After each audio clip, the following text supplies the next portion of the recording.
தமிழ் செய்திகள். சரிக்குமப்பா நிகழ்ச்சியில் இந்த வாரம் திருவிழா ரவுண்ட் நடைபெற்று வந்தது. அதில் ஒவ்வொருவரும் திறமையாக பாடி தங்கள் சாதனைகளை நிலைநாட்டியிருந்தார்கள். பாடும் பொழுது அவர்களுக்கு இருக்கின்ற சங்கீத ஆற்றல் முழுமையாக அதில் வெளிக்கொணரப்பட்டது.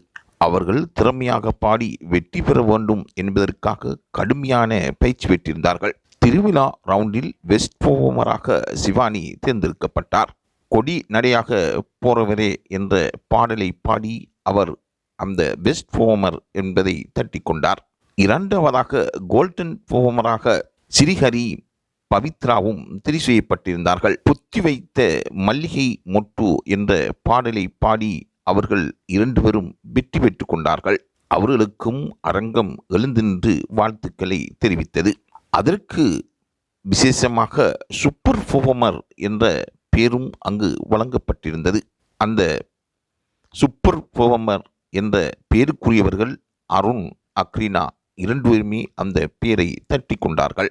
கொடியிலே மல்லிகை பூ என்ற பாடலை பாடி அருணும் அக்ரீனாவும் அந்த பேரை தட்டி கொண்டார்கள். அரங்கம் விசித்திரமாக இருந்ததாக நடுவர்களும் அதை பார்க்கும் பொழுது ரசிகர்களான எங்களுக்கும் புரிந்து கொள்ளக்கூடியதாக இருந்தது.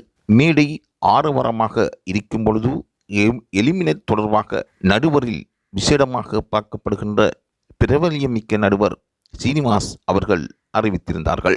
எலிமினேட் ஆகக்கூடிய ஒருவரை அவர் தெரிவு செய்திருந்தார். அடுத்த போட்டியில் அவர் கலந்து கொள்ள முடியாது என்றும் கூறியிருந்தார். ரசிகர்கள் கவலையோடும் ஆவலோடும் அதை எதிர்பார்த்து கொண்டிருந்தார்கள். அந்த பேர் யாருக்குரியது என்று அவர்கள் ஆர்வம் காட்டினார்கள். அந்த பேருக்குரியவர் அருண் சிஏ என்றால் அது பலராலும் தாங்கிக் கொள்ள முடியாமல் இருந்தது. அவரும் சிறந்த ஓர் பாடகர் என்று ரசிகர்கள் நம்பிக்கொண்டிருந்தார்கள். மேடை கவலையடைந்தது, சோகமடைந்தது.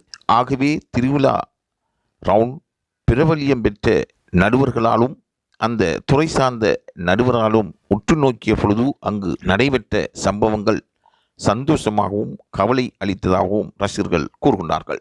ஆகவே ஒவ்வொரு வாரமும் வெற்றியை நோக்கி நகர்ந்து கொண்டு செல்வதால் ரசிகர்களின் கவனம் அதிகரித்திருப்பதாக கூறப்படுகின்றது. ஆகவே இது தொடர்பான தகவல்களை பெற்றுக்கொள்வதற்கு லைவ் தமிழ் செய்தியுடன் இணைந்திருங்கள்.